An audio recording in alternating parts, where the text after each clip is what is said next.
حمد و ثنا کے بعد تمام تعریفیں، تمام حمدیں اور تمام ثنائیں اللہ وحدہ لا شریک کے لیے ہیں، جو تمام کائنات کا خالق اور مالک ہے، جس کے کرم کی نہ تو کوئی انتہا تھی، نہ ہے، نہ ہو سکتی ہے۔ گناہوں کو معاف فرمانے والا، درجات کا بلند کرنے والا اور بے پناہ اپنے بندوں سے پیار کرنے والا اللہ رب العزت کی بارگاہ میں دعا ہے، اللہ تعالی ہم سب کو اپنے ذکر، فکر اور شکر ادا کرنے کے ہر حال میں توفیق نصیب فرمائے۔ درود لا محدود سرکار مدینہ، راحت قلب و سینہ، فیض گنجینہ، معطر پسینہ، شہنشاہ کل عالم، شفیع معظم، رعوف رحیم، احمد مجتبیٰ محمد مصطفیٰ صلی اللہ علیہ وآلہ وسلم کی ذات بابرکت پر۔ آپ نہایت ہی شفیق ہیں، مہربان اور شفقت محبت فرمانے والے ہیں۔ اللہ رب العزت کی بارگاہ میں دعا کرتے ہیں، اللہ تعالیٰ زندہ رکھے حضور علیہ الصلوۃ والسلام، آپ کی آل اور آپ کے اصحاب کی محبت میں، موت دے اسی محبت میں، قیامت کے دن اٹھائے تو اسی محبت میں۔ سورۃ البقرہ آیت نمبر 83 آج کا ہمارا موضوع ہے، جس میں اللہ تعالیٰ ارشاد فرماتا ہے، بسم اللہ الرحمن الرحیم، وَإِذْ أَخَذْنَا مِيثَاقَ بَنِي إِسْرَائِيلَ لَتَعْبُدُونَ إِلَّا اللَّهَ وَبِالْوَالِدَيْنِ إِحْسَانًا صدق اللہ العظیم۔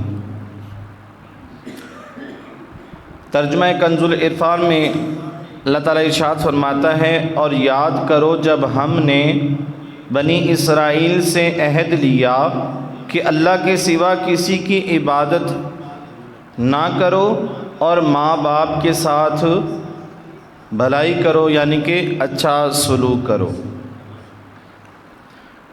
سورۃ البقرہ کی آیت نمبر یہ جو 83 ہیں، جو ہم نے سننے کی سعادت حاصل کی، اس آیت کریمہ کے اندر بنی اسرائیل کی ذلت اور رسوائی کا ایک سبب بیان کیا گیا ہے۔ آیت کا جو مرکزی مضمون یہ ہے کہ بنی اسرائیل کو کن باتوں کا حکم دیا، اور جو باتوں کا حکم دیا گیا انہوں نے اس پر عمل نہ کیا، اور وہ نافرمان اور ذلت کا شکار ہو گئے۔ یہ جو آیت مقدسہ میں نے آپ کے سامنے تلاوت کی، یہ طویل آیت مقدسہ ہے، جس کے اندر اللہ تعالیٰ نے بنی اسرائیل کو 8 چیزوں کا حکم دیا، اور ان میں سے 2 جو چیزیں ہیں ان کا ذکر میں نے ابتدا کے اندر آپ کے سامنے رکھا ہے، اور انہوں نے ان باتوں پر عمل نہ کیا، وہ ذلیل بھی ہوئے، رسوا بھی ہوئے، پستی کی طرف بھی گئے۔ قرآن پاک ہمارے لیے رشد ہدایت ہے، ہمیں چاہیے کہ ہم ان باتوں پر عمل کر کے عزت کا جو لبادہ ہے وہ اوڑھ لیں، اللہ تعالیٰ کی قربت پا لیں، حضور علیہ الصلوۃ والسلام کی رضا پا لیں۔ اللہ تعالیٰ سے دعا کرتے ہیں کہ اللہ تعالیٰ ہمیں ان ساری باتوں پر عمل پیرا ہونے کی توفیق نصیب فرمائے۔ قرآن پاک میں اللہ تعالیٰ فرماتا ہے، اب ہم اس کی وضاحت میں علماء کے جو اقوال اور احادیث ہیں بات کو سمجھنے کی کوشش کریں گے۔ اللہ تعالیٰ نے فرمایا کہ یاد کرو جب ہم نے بنی اسرائیل سے عہد لیا، یعنی کہ پرانی بات اللہ تعالیٰ ذکر کر رہا ہے ماضی کے اندر، کہ یاد کرو اس وقت کو جب ہم نے بنی اسرائیل سے وعدہ لیا۔ عہد کا مطلب ہوتا ہے پکا وعدہ، اور وہ وعدہ کیا ہے؟ لا تعبدون الا اللہ، کہ اللہ کے سوا کسی اور کی عبادت نہیں کرنی۔ یہ وعدہ لیا اللہ تعالیٰ نے بنی اسرائیل سے، یعنی کہ شرک نہیں کرنا، اور ساتھ ہی فرمایا وبالوالدین احسانا، اور اپنے والدین کے ساتھ اچھا سلوک کرنا ہے۔ یہ 2 باتوں کا حکم دیا گیا۔ لا تعبدون الا اللہ، اللہ کے سوا کسی کی عبادت نہ کرو۔ اس کا مطلب یہ ہے کہ صرف اور صرف جو عبادت ہے وہ اللہ تعالیٰ کی ذات کی عبادت ہے، اس کے علاوہ اگر ہم کسی اور ذات کی عبادت کریں گے تو یہ شرک کہلائے گا۔ اور اسی زمرے کے اندر اگر ہم بات کریں تو اگر کوئی شخص کسی پگڑی کو سجدہ کرتا ہے، کسی قبر کو سجدہ کرتا ہے، یا کسی زندہ انسان کو سجدہ کرتا ہے، اگر وہ سجدہ تعظیمی کرے سجدہ تعظیمی کرے، اپنے کسی پیر کو کرے، استاد کو کرے، ماں باپ کو کرے، کسی نیک بندے کو کرے، کسی قبر کو کرے، کسی دربار کو کرے، اگر وہ عبادت سمجھ کے نہ کرے، فقط تعظیمی سمجھ کے کرے، تو اعلیٰ حضرت رحمۃ اللہ علیہ نے فرمایا یہ حرام ہے۔ اسلام نے، شریعت نے، اور جن کے ماننے والے ہم ہیں، انہوں نے ہمیں یہ کہا کہ یہ سجدہ کرنا حرام ہے، سجدہ صرف اور صرف اللہ تعالیٰ کی ذات کے لیے۔ اور اگر کوئی شخص یہی سجدہ جو تعظیمی نہ سمجھے بلکہ عبادت سمجھ کے کرے تو فرمایا کہ یہ شرک ہے۔ جس طرح کے مشرکین مکہ وہ اللہ تعالیٰ کے ساتھ بہت سارے اور خداؤں کو مانتے تھے، انہوں نے بڑے بت رکھے ہوئے تھے، پتھر کے بنائے ہوئے، تراشے ہوئے، تو وہ ان کو بھی خدا مانتے، ان کی بھی عبادت کرتے، تو وہ مشرک کہلائے، جس کا ذکر اللہ تعالیٰ نے قرآن پاک میں بھی کیا ہے۔ تو شرک کی دو قسمیں بن جائیں گی آگے۔ پہلے تو یہ وضاحت کر دی کہ شرک جو ہے، جو بڑا شرک ہے جس سے بندہ دائرہ اسلام سے خارج ہو جاتا ہے، وہ کسی اور ذات کو خدا مان کر، اللہ تعالیٰ کی ذات کو بھی خدا مانے، اس کے علاوہ وہ کسی اور ذات کو بھی خدا مان کر سجدہ کرے، اس کی عبادت کرے، تو یہ شرک ہوگا جس سے وہ بندہ دائرہ اسلام سے خارج ہو جائے گا۔ اور دوسری اس کی قسم یہ ہے کہ بندہ کسی اور کو خدا تو نہ مانے مگر اس کی عبادت کرے، تعظیمی سجدہ کر دے، تو ہم اس کو شرک کے قریب کہیں گے، مگر یہ حرام ہے، بندے کو دائرہ اسلام سے خارج نہیں کرتا۔ اور آگے اس کی علماء نے دو وضاحتیں فرمائیں کہ ایک ہے شرک خفی، جو چھپا ہوا شرک ہے، اور ایک ہے شرک جلی، جو ظاہر شرک ہے۔ اب جو ہم نے جس بات کا ذکر کیا یہ شرک جلی ہے، مطلب کہ کسی کی عبادت کرنا، اس کو خدا سمجھ کے کرنا، جس طرح کے مشرکین کریا کرتے تھے، یہ تو شرک جلی آ گیا، بڑا شرک ہو گیا، بندے کو دائرہ اسلام سے خارج کر دیتا ہے۔ اب ایک شرک ہے شرک خفی، جو چھپا ہوا شرک ہے، وہ بندے کو دائرہ اسلام سے خارج تو نہیں کرے گا مگر حرام ہے وہ، اور اس کے ساتھ آپ کے اعمال برباد کر دیے جائیں گے۔ حدیث مبارکہ سنیے، حضرت عبداللہ ابن عباس رضی اللہ تعالیٰ عنہ فرماتے ہیں، ایک مرتبہ ایک شخص حضور علیہ الصلوۃ والسلام کی بارگاہ میں حاضر ہو کر عرض کرنے لگا، اللہ کے نبی صلی اللہ علیہ وآلہ وسلم، میں اللہ پاک کی رضا کے لیے نیک اعمال کرتا ہوں، اور جو میں نیک اعمال، عبادت کرتا ہوں، نیکیاں کرتا ہوں، ذکر اذکار کرتا ہوں، کرتے وقت میری نیت اللہ کی رضا کے لیے ہوتی ہے، سارا کچھ جو میں کرتا ہوں وہ اللہ کے لیے ہی کرتا ہوں، مگر جب لوگ میرے اس نیک عمل کو دیکھ کر میری تعریف کرتے ہیں، خوش ہوتے ہیں، تو مجھے اپنے اس عمل پر بڑی خوشی ہوتی ہے، مجھے اندر ہی اندر اپنے اس عمل پر بڑی خوشی ہوتی کہ میرے اس عمل پر لوگ کتنے خوش ہو رہے ہیں، لوگ مجھے عزت دے رہے ہیں، مقام و مرتبہ دے رہے ہیں۔ اس موقع پر یہ قرآن پاک کی آیت نازل ہو گئی، فَمَنْ كَانَ يَرْجُو لِقَاءَ رَبِّهِ فَلْيَعْمَلْ عَمَلًا صَالِحًا وَلَا يُشْرِكْ بِعِبَادَةِ رَبِّهِ أَحَدًا۔ تو جو اپنے رب سے ملاقات کی امید رکھتا ہو، اسے چاہیے کہ نیک کام کرے اور اپنے رب کی عبادت میں کسی کو شریک نہ کرے۔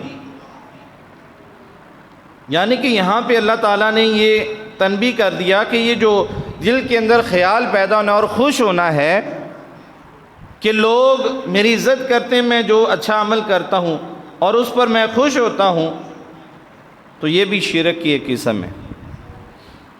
اور دوسرے الفاظ کے اندر ہم اس کو کہیں گے ریاکاری، دکھلاوا، یہ بھی ایک چھپا ہوا شرک ہے جس سے بندہ دائرہ اسلام سے خارج تو نہیں ہوتا مگر بندے کے وہ اعمال برباد کر دیے جاتے ہیں، اور یہ بھی دکھلاوا صحیح نہیں ہے۔ مفسرین کیا لکھتے ہیں، فرماتے ہیں کہ جو بندہ آخرت پر ایمان رکھتا ہو، نیکیاں بھی کرے، نماز بھی پڑھے، روزے بھی رکھے، تلاوت قرآن بھی کرے، صدقہ و خیرات بھی کرے، اور ساتھ ساتھ حضور علیہ الصلوۃ والسلام کی سنت مبارکہ پر عمل پیرا بھی ہو، تو اس کے ساتھ ساتھ آخرت پر ایمان کا یہ تقاضا ہے کہ بندہ ریاکاری سے بھی بچتا رہے، اور صرف جو بھی عمل کرے وہ اپنے رب کو راضی کرنے کے لیے کرے۔ بات کے اندر بھی دکھلاوا یا ریاکاری یا بتانا یہ بھی صحیح نہیں ہے۔ عین ممکن ہے کہ اس میں بندے کے دل میں خیال پیدا ہو جائے۔ اکثر لوگ کہتے ہیں کہ میں تہجد کے وقت اٹھا، میں نے اتنے نفل پڑھے، کہ یہ بڑا پیچیدہ سا معاملہ ہو جاتا ہے۔ ہو سکتا ہے کہ دل میں خیال آ جائے کہ لوگوں کو ذرا پتہ چل جائے کہ میں تہجد پڑھتا ہوں، کیا پتہ لوگوں کو پتہ ہی نہیں ہے کہ میں پڑھتا ہوں کہ نہیں، ذرا میں تھوڑا سا اونچی بولوں گا، عین ممکن ہے دل میں یہ وسوسہ پیدا ہو جائے کہ میں بتا دوں کہ میں بھی 3 بجے اٹھتا ہوں، میں بھی اتنے نفل پڑھتا ہوں، میں نے تہجد کے وقت یہ پڑھا تھا، فلاں جگہ سے یہ آواز آئی تھی، اس میں اندیشہ بڑھا ہے۔ ممکن ہے بھی اور نہیں بھی ہے، بندہ بچ بھی سکتا ہے مگر دکھلاوا بھی آ سکتا ہے۔ بھئی آپ نے وہ تہجد پڑھے کس کے لیے پڑھے؟ اللہ کے لیے پڑھے، تو لوگوں کو کیوں بتا رہے ہیں؟ جن کو نہیں پتا ان کے سامنے کیوں یہ بات رکھ رہے ہیں؟ اور اندیشہ اس بات کا، ڈر اس بات کا کہ آپ کا وہ عمل ضائع نہ ہو جائے، اور وہ آپ کی جو محنت ہے، جو آپ نے بستر کو چھوڑا، ٹھنڈے پانی سے وضو کیا، نفل ادا کیے، وہ ضائع نہ ہو جائیں۔ کیوں بتا رہے ہیں لوگوں کے سامنے؟ کیونکہ فوراً دل کے اندر خواہش پیدا ہو جاتی کہ میں لوگوں کو بتاؤں میں نے اچھا کام کیا ہے۔ اور حضور علیہ الصلوۃ والسلام نے دکھلاوے سے منع کیا، ریاکاری سے منع کیا۔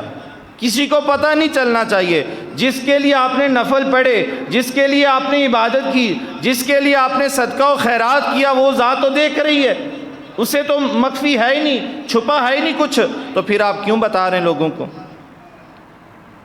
اور اس طرح کی بیسیوں مثالیں کہ دل میں ریاکاری پیدا ہو جاتی ہے۔ جس طرح وہ صحابی نے عرض کی، یا رسول اللہ میں عبادت کرتا ہوں مگر اللہ کی رضا کے لیے کرتا ہوں، اس کو راضی کرنے کے لیے نفل پڑھتا ہوں، قرآن کی تلاوت کرتا ہوں، مگر جب لوگوں کو میرے اس عمل کا پتہ چلتا ہے اور وہ میری تعریف کرتے ہیں، عزت کرتے ہیں، اکرام کرتے ہیں، تو میرے دل میں خواہش پیدا ہوتی ہے، مجھے خوشی ہوتی ہے۔ تب یہ قرآن کی آیت نازل ہوئی جو میں نے آپ کے سامنے ابھی تلاوت کی۔ تو ہمیں دکھلاوے سے بچنا ہے، یہ شرک کی چھوٹی قسم ہے۔ بندہ دائرہ اسلام سے خارج نہیں ہوتا مگر اللہ اور اس کے رسول کو یہ عمل پسند نہیں ہے۔ یہ بھی اللہ کی ذات کے لیے بعد میں وہ عمل نہیں رہ جاتا، لوگوں کے لیے وہ عمل بن جاتا ہے جن کو وہ راضی کرنا چاہ رہا ہے۔ حالانکہ ہم نماز پڑھتے ہیں تو اللہ کو راضی کرنے کے لیے پڑھتے ہیں، روزے رکھتے ہیں، صدقہ و خیرات کرتے ہیں، کوئی بھی نیکی کرتے ہیں تو ہم یہی چاہتے ہیں کہ اللہ راضی ہو جائے، ہمیں کسی سے کوئی غرض نہیں ہے۔ تو یہ نیت جو ہے بڑا یہاں پہ پیچیدہ سا معاملہ ہے۔ اللہ تعالیٰ ہمیں ریاکاری سے محفوظ فرمائے۔ حضرت شداد بن اوس صحابی ہیں رضی اللہ تعالیٰ عنہ، فرماتے ہیں ایک روز میں نے امت کے غمخوار آقا صلی اللہ علیہ وآلہ وسلم کے چہرہ مبارک پر پریشانی کے آثار نمودار دیکھے تو میں نے عرض کی، اے اللہ کے نبی صلی اللہ علیہ وآلہ وسلم، آپ غمگین لگ رہے ہیں، پریشان لگ رہے ہیں۔ تو حضور علیہ الصلوۃ والسلام نے ارشاد فرمایا کہ مجھے اپنی امت کا ایک معاملہ جو ہے وہ غمگین کر رہا ہے۔ فرماتے ہیں حضرت شداد رضی اللہ تعالیٰ عنہ کہ میں نے عرض کی، یا رسول اللہ صلی اللہ علیہ وآلہ وسلم، وہ کیا معاملہ ہے جو آپ کو امت کے معاملے میں پریشان کر رہا ہے؟ تو حضور علیہ الصلوۃ والسلام نے ارشاد فرمایا، وہ معاملہ یہ ہے کہ شداد، میری امت سورج، چاند اور پتھروں کی پوجا نہیں کرے گی۔ مجھے اس چیز کی فکر نہیں ہے کہ میری امت جو ہے بعد میں میرے بعد پتھروں کی پوجا کرے گی، چاند سورج کی پوجا کرے گی، بلکہ میری امت اپنے اعمال جو ہیں وہ دکھلانے لگے گی، دکھلاوا کرنے لگے گی۔ اور میں نے عرض کی، یا رسول اللہ صلی اللہ علیہ وآلہ وسلم، تو کیا یہ ریاکاری شرک ہے؟ تو فرمایا، ہاں ریاکاری بھی ایک شرک ہے۔ فرمایا، میں نے عرض کی، یا رسول اللہ صلی اللہ علیہ وآلہ وسلم، تو یہ خفیہ خواہش کیا ہے؟ فرمایا یہ کہ میرا کوئی بھی امتی روزہ رکھے مگر کوئی دنیاوی خواہش کے لیے اپنے اس روزے کو ترک کر دے، تو یہ ہے خفیہ خواہش، دل کے اندر اس کو کوئی لالچ تھا، طمع تھا، اس کی غرض سے اس نے روزہ ہی چھوڑ دیا، نفلی روزہ۔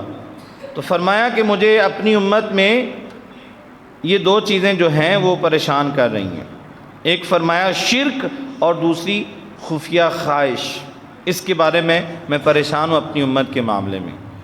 تو یہاں پہ بھی آپ نے تنبیہ کر دی، پریشانی کا اظہار کر دیا کہ میری امت جو ہے وہ شرک نہیں کرے گی ایسا کہ جس سے بندہ دائرہ اسلام سے خارج ہو جاتا ہے، مگر ایسا شرک کرے گی کہ نیک اعمال کرے گی، ضرور نماز پڑھے گی، قرآن پڑھے گی، صدقہ و خیرات کرے گی، مگر دکھلاوا ہوگا اس میں۔ سبھی کے بارے میں آپ نے نہیں کہا، مگر فرمایا کہ میری امت میں ایسے لوگ ہوں گے جو دکھلاوا کریں گے، نیکیاں کریں گے مگر وہ ظاہر لوگوں کو کریں گے، خوش لوگوں کو کریں گے، حالانکہ اصل مقصد عبادت کا ہے کہ اللہ راضی ہو جائے۔ لوگ خوش ہوں نہ ہوں اس سے ہمیں کوئی واسطہ نہیں ہے، کیونکہ عبادت صرف اور صرف اللہ تعالیٰ کی ذات کے لیے۔ حضور علیہ الصلوۃ والسلام ایک اور حدیث میں ارشاد فرماتے ہیں کہ فرمایا مجھے تمہارے متعلق سب سے زیادہ جو شرک اصغر کا خوف ہے۔ عرض کی یا رسول اللہ شرک اصغر کیا ہے؟ فرمایا ریاکاری۔ پھر فرمایا قیامت کے دن جب لوگوں کو ان کے اعمال کا بدلہ دیا جائے گا تو جو ریاکار لوگ ہوں گے اللہ تعالیٰ ان کو فرمائے گا جن کے لیے تم نے عبادت کی، جن کو راضی کرنے کے لیے عبادت دنیا میں کی، جاؤ ان سے اس کا بدلہ لے لو۔ تم نے لوگوں کو راضی کرنے کے لیے نیکیاں کی، جاؤ اس کا بدلہ ان لوگوں سے لو، میرے سے کیوں مانگتے ہو؟ کیونکہ میرے لیے تم نے وہ اعمال نہیں کیے اچھے۔ تو دکھلاوے سے بچنا ہے ہم نے، نیکیاں کی، وقت بھی لگایا، ٹائم بھی لگایا، محنت بھی کی اور نیکیاں ضائع۔ لوگوں کو کیا ہے؟ لوگ تو 2 منٹ کے اندر راضی ہوتے ہیں، بعد میں پھر وہ اس میں عیب نکال دیتے ہیں۔ ہم لوگوں کو راضی نہیں کر سکتے، ہم نے تو اللہ کو راضی کرنا ہے۔ اور کوشش کیا کریں اپنی نیکیوں کو بچائیں۔ دیکھیں آپ کے پاس پیسے آ جائیں نا تو پریشان ہو جاتے ہیں اس کی حفاظت کے لیے، پریشانی ہوتی ہے کہ کہیں چوری نہ ہو جائیں۔ زیادہ پیسے آ جائیں گے تو زیادہ پریشان ہو جائیں گے، اگر آپ کی جیب میں پیسے تھوڑے سے ہیں آپ کو کوئی پریشانی نہیں ہے، جتنے زیادہ پیسے اتنی پریشانی زیادہ۔ اسی طرح بندے کے پاس جتنی نیکیاں زیادہ پھر پریشانی لینی پڑے گی کہ یہ چوری نہ ہو جائیں، کسی غیبت کریں گے تب نیکیاں ضائع ہو جائیں گی، جھوٹ بولیں گے تب نیکیاں ضائع ہو جائیں گی، گناہ کریں گے تب نیکیاں ضائع ہو جائیں گی، دکھلاوا آ گیا تب نیکیاں ضائع ہو جائیں گی، قیامت کے روز ہمارے پلے تو نیکیاں رہیں گی نہیں۔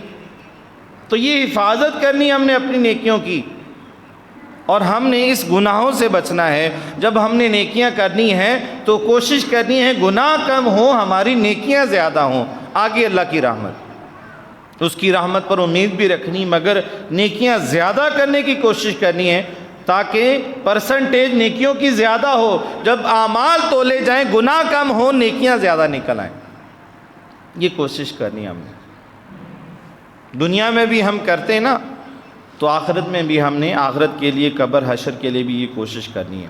وَبِالْوَالِدَيْنِ احسانا، دوسرا حکم جو اللہ تعالیٰ نے قرآن پاک کی آیت میں ارشاد فرمایا کہ اپنے ماں باپ کے ساتھ بھلائی کرنی ہے۔ ایک تو اللہ تعالیٰ نے فرمایا کہ عبادت اللہ کی کرنی ہے، دکھلاوا نہیں کرنا، شرک نہیں کرنا، اس میں ریاکاری بھی نہیں کرنی، صرف اور صرف اللہ کے لیے عبادت کرنی ہے، اور وہی ذات لائق ہے کہ اس کی عبادت کی جائے۔ شرک نہیں کرنا، کسی اور کو خدا نہیں ماننا، کسی کو سجدہ نہیں کرنا، تعظیمی سجدہ بھی نہیں کرنا، یہ بھی حرام ہے۔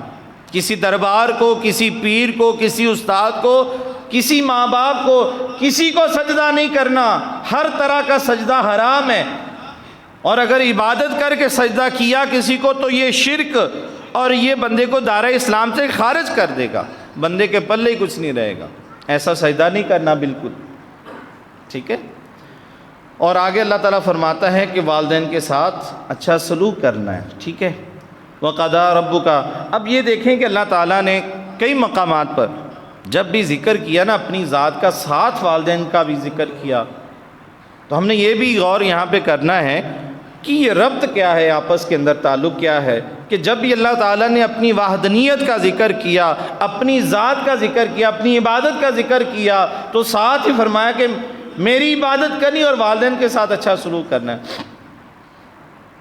اور ایسی کئی آیات مقدسہ ہیں، مثلا دیکھیے وَقَضَىٰ رَبُّكَ أَلَّا تَعْبُدُوا إِلَّا إِيَّاهُ وَبِالْوَالِدَيْنِ إِحْسَانًا، اللہ فرماتا ہے اور تمہارے رب نے حکم فرمایا کہ اس کے سوا کسی کی عبادت نہ کرو اور ماں باپ کے ساتھ اچھا سلوک کرو۔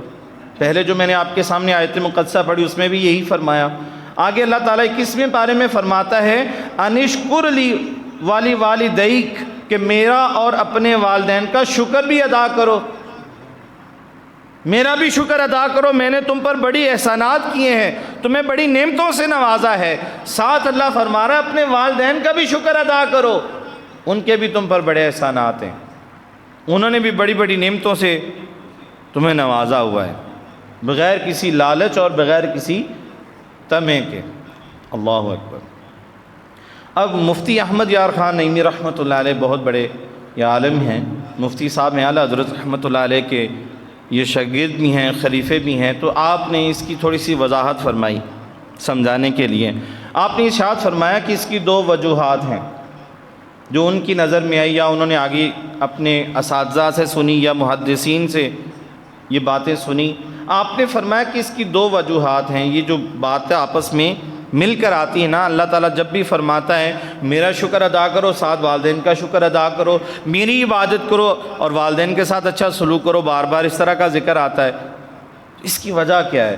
آپ نے فرمایا نمبر 1 پہ جب اللہ تعالیٰ کا فیض ہم پر نازل ہوتا ہے، اللہ تعالیٰ نے جو ہم پر نعمتیں نازل فرمائی ہیں وہ بلا واسطہ نہیں دیں بلکہ واسطے کے ساتھ ہیں۔ پہلا واسطہ تو یہ ہے کہ اگر اللہ تعالیٰ نے ہم پر جو نعمتیں عطا کی ہیں اس میں صحت ہے، تندرستی ہے، حسن ہے، مال و دولت ہے، عزت ہے، شہرت ہے، پہلا واسطہ یہ ہے کہ اگر ہمارے والدین ہی نہ ہوتے، ہمیں پیدا ہی نہ کرتے، تو کہاں کی دولت، کہاں کا حسن، کہاں کی عزت، کہاں کی دنیا کی رنگینیاں، جتنی بھی دنیا کی نعمتیں تھیں وہ ہمارے لیے تو بیکار تھیں، کیونکہ ہمارے والدین نے ہمیں پیدا کرنے کے اسباب ہی پیدا نہیں کیے۔ اللہ تعالیٰ کی نعمتوں کا جو ہم نے حصول کیا ہے، جو حاصل کی ہیں نعمتیں، ان کا پہلا جو واسطہ ہے وہ ہمارے والدین ہیں۔ ہمارے والدین نے ہمیں پیدا کیا اور اس کے بعد اللہ تعالیٰ کا جو فیض ہے نعمتوں کے ذریعے ہمیں حاصل ہوا، تو یہ والدین ذریعہ ہیں اللہ تعالیٰ کی نعمتوں کے حصول کے لیے۔ اللہ اکبر۔ اور اس کے بعد مفتی صاحب فرماتے ہیں کہ دیکھیں ماں باپ کے جو ہم پر احسانات ہیں، جو انعامات ہیں، ان میں اللہ تعالیٰ کے احسانات و انعامات کی کچھ مشابہت بھی ہے۔ مثال کے طور پر اللہ تعالیٰ کی ذات بندوں پر بارش برساتی ہے، اللہ تعالیٰ نے رزق دیا، سبھی کو دیا، کوئی اس کو خدا مانے یا نہ مانے اللہ نے اس کو بھی رزق دیا۔ جو اللہ تعالیٰ کی نہیں مانتا اللہ تعالیٰ روٹی اس کو بھی دیتا ہے، پہننے کو کپڑے اسے بھی دیتا ہے، گھر اسے بھی دیا ہوا ہے۔ حالانکہ اللہ تعالیٰ چاہے تو وہ ان لوگوں کو کھانے کی چیزیں نہ دے، ان کو بارش نہ دے، ان کو بہت طرح طرح کی جو نعمتیں وہ نہ دے، جو اس کو مانتے ہی نہیں، خدا ہی نہیں مانتے، یا اللہ تعالیٰ کی عبادت نہیں کرتے ہیں مسلمان مگر وہ نافرمانیاں کرتے ہیں، تو ناراض ہو کر اللہ تعالیٰ اپنی نعمتوں سے ان کو دستبردار کر سکتا ہے، مگر ایسا نہیں ہے۔ اللہ تعالیٰ ان کو بھی اتنی ہی عزتیں دے رہا ہے، ان کو بھی کھانے کی چیزیں دے رہا ہے اور مال بھی دے رہا ہے، دولت بھی دے رہا ہے، شہرت بھی دے رہا ہے، سارا کچھ دے رہا ہے۔ وہ نہیں اللہ تعالیٰ کی عبادت کرتے، نہیں روزے رکھتے، نافرمانیاں کرتے، مگر اللہ تعالیٰ نے کوئی فرق نہیں رکھا۔ اسی طرح آپ دیکھیں کہ جو والدین ہوتے ہیں وہ بھی بچے کے ساتھ اس طرح کا سلوک کرتے ہیں۔ کوئی بیٹا ماں باپ کی بات مانتا ہے یا نہیں مانتا، کھانا ان کو بھی ملتا ہے، گھر میں رہائش ان کو بھی ملتی ہے، جو سہولیات تمام بہن بھائیوں کو ملتی ہیں وہ تمام چیزیں اس اولاد کو بھی ملتی ہیں جو ماں باپ کی نہیں مانتے، گستاخی کرتے ہیں، ان سے برا برتاؤ کرتے ہیں، ماں باپ ان کے ساتھ پھر بھی وہی سلوک کرتے ہیں، ان کو کھانا بھی دیتے ہیں، ان کو کپڑے بھی دیتے ہیں، رہائش بھی دیتے ہیں، وہ سارے معاملات کرتے ہیں، تو یہ مشابہت ہے۔ مفتی صاحب فرماتے ہیں اللہ تعالیٰ کی ذات کے ساتھ والدین کی مشابہت ہے، حالانکہ اللہ تعالیٰ کو کوئی ضرورت نہیں ہے کہ وہ بندے اس کی عبادت کریں یا نہ کریں، ساری مخلوق بھی اللہ کی عبادت نہ کرے تو اللہ کی عزت میں کوئی فرق نہیں ہے، پھر بھی اللہ تعالیٰ عطا فرما رہا ہے۔ کتنی بڑی ذات ہے، اور آگے سے بندہ مکر جاتا ہے، رب کو رب ہی نہیں مانتا، رب کی بات ہی نہیں مانتا۔ کتنی بڑی ذات ہے وہ، کتنی بڑی کائنات ہے جس کے بارے میں ہم تصور بھی نہیں کر سکتے، پھر بھی اس ذات کو غصہ نہیں آتا۔ تو یہی والدین کا معاملہ ہے کہ والدین بھی جو ہیں، اور اگر کوئی شخص یہ سمجھے کہ والدین کو لالچ ہوتا ہے، ایسا بھی نہیں ہے۔ یہ کوئی سرٹیفکیٹ نہیں کہ اولاد بڑی ہو کر ماں باپ کی عزت ہی کرے گی۔ ماں باپ بوڑھے ہو جاتے ہیں، کوئی بچہ ایکسیڈنٹ میں اپاہج ہو جاتا ہے، اس کی ٹانگیں ٹوٹ جاتی ہیں، ہاتھ کٹ جاتے ہیں، اللہ تعالیٰ محفوظ رکھے تمام کی اولادوں کو، تو کیا وہ ماں باپ آگے سے منع کر دیتے ہیں اب تمہیں کھانا نہیں ملے گا، اب تمہیں رہائش نہیں ملے گی؟ کئی بچیوں کو طلاق ہو جاتی ہے، بوڑھے ماں باپ ہو جاتے ہیں، ساری زندگی محنت کرتے ہیں اولاد کے لیے، پھر بھی وہ اپنی بچیوں کو، اپنے بچوں کو کھانا کھلاتے ہیں۔ تو وہ کون سا ان کو لالچ ہے، وہ کون سا طمع ہے؟ صرف یہی ہے نا کہ ہم نے ان کو پیدا کیا ہے، اور ان سے کیا حاصل ہو رہا ہے؟ وہ آگے سے ذلت اور رسوائی کا سبب بھی بنتے ہیں، پھر بھی وہ اپنی اولاد کو اولاد ہی سمجھتے ہیں۔ جس طرح اللہ تعالیٰ اپنی مخلوق پر کرم کرتا ہے، اسی طرح والدین بھی اپنی اولاد پر کرم کرتے ہیں۔ تو یہ مشابہت ہے۔ علماء نے لکھا کہ یہ اللہ تعالیٰ کی جو احسانات ہیں، انعامات ہیں، اسی طرح والدین کے بھی اپنی اولاد کے پر انعامات اور احسانات ہیں، یہ مشابہت رکھتے ہیں آپس میں۔ اسی لیے اللہ تعالیٰ نے جہاں جہاں اپنا ذکر کیا، ساتھ اپنے والدین کے ساتھ حسن سلوک کا بھی اللہ تعالیٰ نے ذکر کیا کہ ان کے بھی، اے لوگوں تم پر بڑے احسانات ہیں، اتنے احسانات ہیں، اتنے احسانات ہیں، تم تصور بھی نہیں کر سکتے۔ اعلیٰ حضرت رحمۃ اللہ علیہ سے کسی نے پوچھا، حضور ہمارے والدین کے ہم پر کتنے حقوق ہیں؟ آپ نے فرمایا وہ گن ہی نہیں سکتے تم۔ حتیٰ کہ بات ختم کرتے ہوئے آپ نے ارشاد فرمایا کہ اگر تمہارے والدین مر جائیں اور اگر تمہارے پاس اتنے وسائل ہو کہ تم ان کو زندہ کر سکو تو یہ تم پر واجب ہے کہ تم اپنے والدین کو زندہ کرو۔ ماں کیا تنخواہ لیتی ہے اپنی اولاد سے؟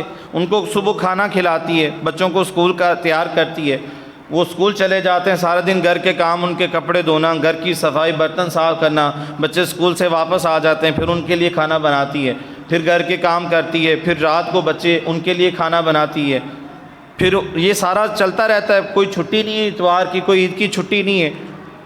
بیسیوں وقت جو ٹائم گزرتا ہے 24 گھنٹے، اگر کوئی دودھ پینے والا بچہ ہے تو 24 گھنٹے، رات کو اس نے پیشاب کر دیا، بخار ہے، ماں سارا رات جو ہے وہ جا کے گزارتی ہے، بچے کو دودھ بار بار پلاتی ہے۔ تو کون سی اس کو لالچ ہے، کون سا طمع ہے کہ اس کو پیسے ملتے ہیں؟ کوئی لالچ طمع نہیں، یہ محبت ہے۔ کوئی ان کو اس سے غرض نہیں ہوتی کہ آگے اولاد بڑی ہو کے پتہ نہیں ماں باپ کا، برے ماں باپ کا سہارا بنتی بھی ہے کہ نہیں بنتی۔ یہ اگر کوئی سوچ کے ماں باپ اپنی اولاد کو پالے تو شاید وہ نہ ہی کھلائے، نہ ہی ان کی پرورش کرے، یہ نہیں کوئی بھی سوچتا والدین، بلکہ وہ اللہ کی رضا کے لیے اپنے اولاد کے ساتھ، کیونکہ وہ ان کے جگر کا ٹکڑا ہے تو ان کے ساتھ اچھا تعلق رکھتے ہیں۔ ایک صحابی نے عرض کی، یا رسول اللہ صلی اللہ علیہ وآلہ وسلم سب سے افضل عمل کون سا ہے؟ آقا علیہ الصلوۃ والسلام نے فرمایا وقت پہ نماز ادا کرنا۔ یا رسول اللہ صلی اللہ علیہ وآلہ وسلم اس کے بعد سب سے اچھا عمل کون سا ہے؟ تو حضور علیہ الصلوۃ والسلام نے فرمایا اپنے والدین کے ساتھ بہت اچھا سلوک کرنا، بہت اچھا سلوک کرنا، یہ اللہ تعالیٰ کی بارگاہ میں پسندیدہ عمل ہے۔ ایک صحابی تھے، ان سے کوئی قتل ہو گیا۔ ایک قتل کا مطلب یہ ہوتا ہے کہ قرآن فرماتا ہے اس نے پوری انسانیت کا قتل کر دیا۔ وہ صحابی شرمندہ ہوئے اور حضرت عبداللہ ابن عباس رضی اللہ تعالیٰ عنہ کی بارگاہ میں حاضر ہو کر اپنی شرمندگی کا اظہار کیا کہ حضور میں اب توبہ کرنا چاہتا ہوں، معافی مانگنا چاہتا ہوں، اللہ کی بارگاہ میں شرمندہ ہوں، میرے سے قتل ہو گیا ہے، کیا کروں؟ آپ نے فرمایا تیری والدہ زندہ ہے۔ اس نے کہا نہیں، وہ تو فوت ہو گئی ہیں۔ تو آپ نے فرمایا کہ اللہ کو راضی کر، بہت زیادہ استغفار کر، این ممکن ہے اللہ تیرے سے راضی ہو جائے۔ وہ چلا گیا تو لوگوں نے پوچھا حضور آپ نے والدہ کا کیوں پوچھا؟ حتیٰ کہ آپ توبہ کا کہہ رہے تھے، توبہ کا بتا دیتے۔ تو آپ نے فرمایا کہ اگر اس کی والدہ زندہ ہوتی تو میں اس کو کہتا کہ یہ اپنی والدین کی بڑھ چڑھ کے خدمت کرے، جب اس کی والدہ اس سے راضی ہو جاتی تو اللہ نے بھی اس کو راضی ہو جانا تھا اور معاف کر دینا تھا۔ اور آخری بات کر کے میں اپنی بات کو مکمل کرتا ہوں۔ حضرت موسیٰ علیہ السلام نے اللہ کی بارگاہ میں عرض کی کہ مالک و مولا، میں چاہتا ہوں کہ میں اپنا وہ دوست جو جنت میرا ساتھی بنے گا، میں اس سے دنیا میں ملاقات کرنا چاہتا ہوں۔ تو اللہ تعالیٰ نے ارشاد فرمایا فلاں علاقے میں چلے جائیں اور وہاں پر ایک کسائی ہے، وہ آپ کا جنت میں ساتھی ہوگا۔ اب آپ اس کا جو عمل دیکھنے کے لیے کہ یہ کون سا اچھا عمل کرتا ہے، کون سی اتنی بڑی عبادت کرتا ہے کہ موسیٰ علیہ السلام کا جنت میں ساتھی، جنت میں پڑوس بن جائے گا۔ اب موسیٰ علیہ السلام اس کے ملاقات کرنے کے لیے نکلے۔ جب وہاں پر پہنچے، وہ دکان پہ گوشت کا کام کر رہا تھا۔ آپ نے فرمایا بھئی میں مہمان ہوں۔ وہ نہیں جانتا تھا کہ یہ اللہ کے رسول ہیں موسیٰ علیہ السلام۔ تو اس نے چہرہ دیکھا نورانی، تو کہنے لگا کہ ٹھیک ہے، میں آپ کی جتنی بھی ہو سکے اچھی مہمان نوازی کروں گا۔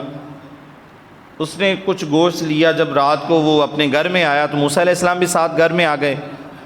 اب اس نے کھانا بنایا، کھانا بنا کے تو ایک ٹوکرا اتارا، اس میں اس کے بوڑھے والدین تھے۔ تو اس نے وہ جو گوشت کے ٹکڑے تھے ان کو نرم کیا، اور نرم کر کے ایک ایک لقمہ اپنے ماں باپ کے منہ میں ڈالتا تھا اور پھر ایک لقمہ اپنے منہ میں ڈالتا تھا۔ باہر دروازے پہ کسی نے دستک دی تو وہ باہر گیا۔ موسیٰ علیہ السلام نے دیکھا ٹوکرے کے اندر کیا ہے، دیکھا کہ ایک مرد اور عورت ہیں جو بہت بڑھاپے میں پہنچ چکے ہیں۔ جیسے ہی آپ نے ان کو دیکھا، انہوں نے آپ کو دیکھ کر چہرے پر مسکراہٹ رکھی اور وہ فوت ہو گئے۔ اس نوجوان کے وہ بوڑھے والدین فوت ہو گئے۔ جیسے وہ واپس نوجوان پلٹا تو اس نے کہا کہ مجھے لگتا ہے کہ آپ موسیٰ علیہ السلام ہیں۔ تو موسیٰ علیہ السلام نے اس نوجوان سے کہا کہ بھئی تمہیں کیسے پتہ چلا؟